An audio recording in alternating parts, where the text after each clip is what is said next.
Lower the wholesale price. At least make it half. Excuse me, who is this? One evening, while having an early dinner with my in-laws and husband, the home phone rang. It was unusual for the phone to ring at this hour. Puzzled, I answered, and the woman on the other end began speaking aggressively. When I asked for clarification, she shrieked, "How dare you ask who I am? You're so rude!" "Well, I don't know who you are if you don't introduce yourself." My in-laws looked worried, and my husband gestured. "Do you want me to take the phone?"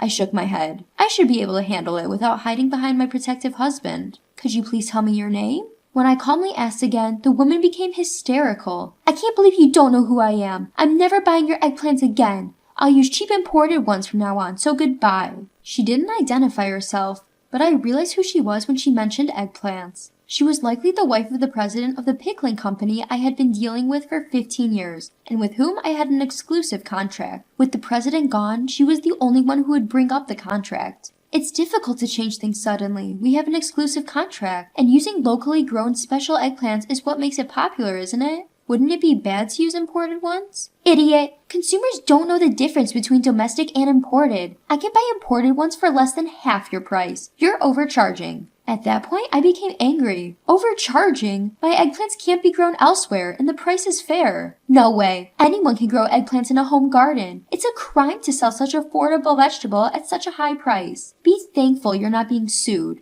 I'm canceling the contract. What an incredibly rude person. Fueled by anger, I said, "Are you sure about canceling the contract? I won't be responsible for any regrets." "No regrets. I'll make more money using cheaper imported eggplants. I'm relieved to be rid of an overcharging farmer like you. Stay away from us." What was that phone call about? As soon as the call ended, my husband, concerned, asked me, "What happened, Catherine? We heard a woman yelling. Are you okay?" My mother-in-law frowned. I began explaining to my family. "I'm Catherine, 49 years old. I am a full-time eggplant farmer for pickles. I've been married to my husband, the eldest son of a rice farming family, for over 20 years. Our daughter lives alone in the city as a college student, and our son just got a job in the city after graduating from college. My son told me, I'll come back when I find a bride, but I don't rely on that too much. My energetic in-laws and husband, who are approaching 80, are growing rice in their family home, while I and some part-timers are growing eggplants for pickling. The start of eggplant production was 15 years ago. In my hometown, small pickling eggplants have been famous since ancient times. However, these eggplants, while incredibly delicious, were known to be difficult to cultivate. They were weak against diseases and pests and would wither quickly. When I started selling them in small quantities at local direct sales outlets, I was approached by a local pickle company to enter into an exclusive contract. Due to the difficulty of cultivation, the exclusive contract offered a considerably higher price than selling regular eggplants in the market. When I heard about the deal, I was excited and thought it sounded interesting. But I was scared of being sued for breach of contract if the cultivation failed and I ended up in the red. As I was worrying, my husband said, "We have income from rice, so let's give it a try, even if it doesn't work out." And so my challenge began. I continued to try better cultivation methods every year, working diligently for 15 years despite many failures. The scale of the pickling company increased as they started selling online, and the volume of eggplants I delivered grew accordingly. Some companies heard that I was solely responsible for producing pickling eggplants and approached me for business, but I had no intention of expanding my eggplant production further. The exclusive contract was more difficult than I had expected. Although the income was stable with a fixed contract price, I had to deliver a certain amount without fail. I began to think that once my in-laws retired from the front lines of rice farming and my husband and I took over as the main rice farmers until our son took over the family business, it might be okay to quit the exclusive contract. However, I owed a debt of gratitude to the company president, so I continued to deliver the best eggplants every year as long as they wanted them. But last month, the situation changed drastically. At the beginning of last month, the company president collapsed at the factory and never returned. The president passed away last month, right? Hasn't it been 49 days yet? My mother-in-law murmurs. It was so sudden, poor thing. My mother-in-law sympathizes with the president, making a pained face. It's a relief that there's a successor, but he won't be able to return for a while, right? To my husband's words, my father-in-law responds. He was training at another pickling company. The president's son, who was supposed to become the next president, is studying know-how at another pickling company and is in charge of important transactions, so he can't quit right away. While the son is away, the president's secretary and executives were discussing how to keep the business going when the president's wife suddenly interfered, causing turmoil within the company, which I had also briefly heard about. I wonder if the president's wife can't mourn her husband's sudden death or observe a period of mourning. She should have other things to do. Everyone nods in agreement with my mother-in-law's grumbling. Anyway, I'll check the situation. I'd be in trouble if the contract was unilaterally terminated. I called the president's secretary the next day. Did you get a call too, Catherine? I'm so sorry. You seem very tired. Are you okay? The president's secretary, who usually had a lively atmosphere, had a quite downcast voice. It's not okay. I think our company is going to go bankrupt. I've been let go, so I can't help anymore. I'm sorry. What? What do you mean you're being let go? When I asked in surprise, I was told that the president's wife was the cause. The president's wife, without understanding the basics of management, made unreasonable demands on various business partners and repeatedly harassed the employees. Originally, the president's wife was selfish and had a tough personality. The president knew about her personality and never let her be involved in the business. Now that the president is gone, the company is in chaos. The ideal company for the president's wife is one where she only makes money. She only thinks about how to use business partners and employees as cheaply as possible. There's no way a company can run like that. The president's secretary complained and continued. You should give up on them, Catherine. With your eggplants, you'll find new business partners in no time. But we have an exclusive contract, and I was planning to deliver properly at least this year, for the late president's sake. When I added that last part, the president's secretary sighed. I never thought the president would pass away so suddenly. It's really terrible now because of the president's wife.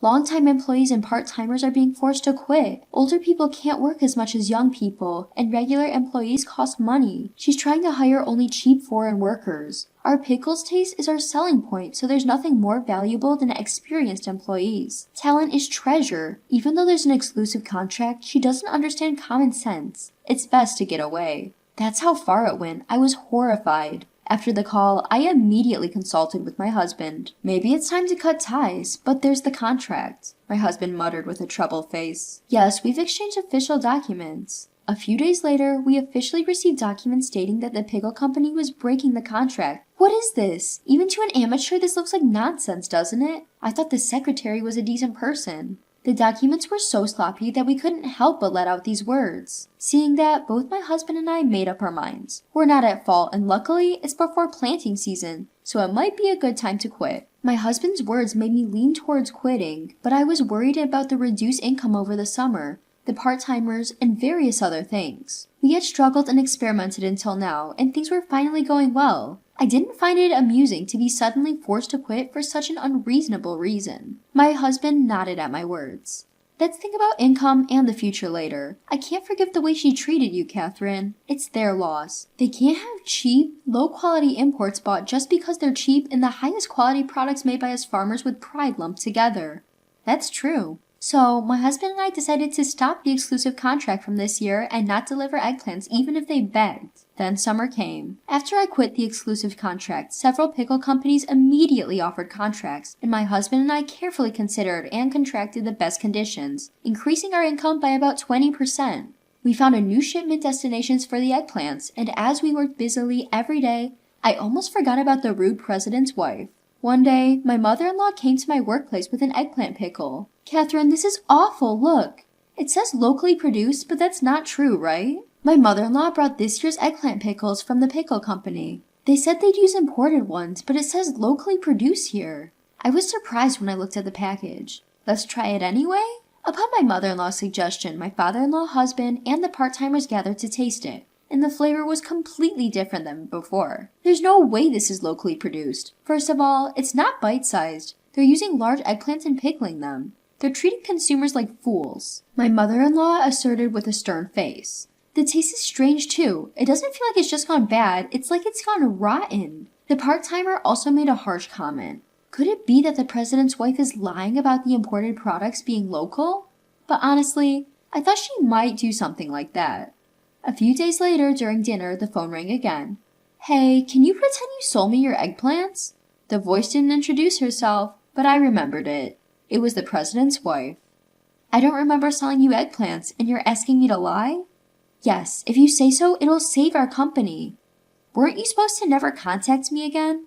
That was true, but things have changed. You want money too, right? I'll give you some. It's just a small favor. Her high-handed tone trying to involve me in her crime was unbelievable. No, thank you. I refused and hung up, then told my husband and in-laws what had happened. Everyone grinned. My husband in particular seemed pleased. She must have regretted it right away. There's no way your eggplants and those inferior imported ones are the same. Actually, after my mother-in-law brought the pickles, I received calls from various people because I had been the one making the eggplants so far. According to information from the current pickle company, they have received numerous complaints from consumers and even been reported to the authorities. Apparently, the pickle company's in trouble now because they were internally accused of food fraud. Then a few days later, "Please testify that they were your eggplants. The police might investigate." I recognized the voice which didn't introduce herself from before. This time, it was almost sobbing. Well, I didn't sell them. I hung up again. The next day, a polite call came from a young man claiming to be the president's son. "I'd like to meet and apologize," he said, so we decided to meet that afternoon. I asked my in-laws to do the afternoon farm work, and my husband and I waited. A young man, another young man, and a flashy older woman arrived. One was the president's son, the other his current secretary, and the woman was the president's wife. The two men were very polite, but the president's wife had a sullen attitude. Skipping greetings, the son forced the president's wife to bow her head, and they both prostrated themselves. Rubbing their heads on the floor, they apologized. "Although I know the situation, is there any way you could supply eggplants again?" The son pleaded, but I refused. "I'm sorry, but it's impossible. You terminated our exclusive contract." I felt sorry for the son, but considering the president's wife's attitude and that we already had a contract with another company, it was truly impossible. He understood when I told him my honest feelings. Far from it, the president's son seemed to think it was only natural that I would refuse. "I guess you're right. I'm very sorry for this. We unilaterally terminated the exclusive contract due to our circumstances, so we'll pay the penalty as initially agreed upon." He easily gave up and began preparing the documents with his secretary. Then, the president's wife widened her eyes. "What are you thinking? We've been ripped off until now, so there's no need to pay the penalty. We got caught this time, but we can do better next time. It's the importer's fault that more than half of the imported eggplants were rotten. If we find a cheaper place, it'll be fine." "So, you tried to use cheap imports and failed miserably. That's what Catherine told you, right? That you would regret it." When her husband made a sarcastic comment, the two young men said, "Indeed, that's exactly right." They hung their heads. I was concerned about the president's wife's words and asked her again, "By the way you're talking, are you planning to continue labeling the products as locally produced even if you can't get my eggplants?" "Of course! It's more profitable and everyone is doing it." The president's wife showed no remorse and started yelling at me. My husband and I were both taken aback. That's when the president's son lost his temper. "Mom, just be quiet. I only brought you here today to apologize, but I'm fed up with you." Upon being scolded by her son, the president's wife was flustered. "I was just trying to make money." "You only think about making money for yourself. That's not how a company should operate." "But isn't it a company for making money?" I was irritated by the clueless president's wife. Although on a different scale, I also employ part-time workers. It's not right to think that it's okay to lie as long as you make a profit. I believe that a fair relationship, where both employees and contracted farmers like us can make legitimate profits, is the right one. It's wrong for only one side to profit. At my words, the son, the young secretary, and my husband all nodded. "You're right, Mom. Who doesn't understand that is finished as a person at the company. I'll cut ties with her. However, she needs to take responsibility for ruining Dad's company." Upon hearing her son's declaration of disownment, the president's wife seemed to be affected for the first time. She was so shocked she turned pale and silent. She suddenly became stunned and docile. After that, the case was deemed malicious, involving intentional mislabeling of the origin. It was written in bold letters in the local newspaper that the police had started investigating for fraud, and it became a big news story in the area for a while. The pickle company eventually went bankrupt, and the president's wife was abandoned penniless by her son, fearing prosecution and living in hiding. The president's son and the veteran employees who returned at his call are working hard to deal with the aftermath and establish a new company. I received the penalty for the breach of the exclusive contract, and the matter was settled. Since then, my son has returned and decided to take over the farm. He seems to have found a bride who will happily work on the farm with him. With the happy news, our family's daily life has become very enjoyable.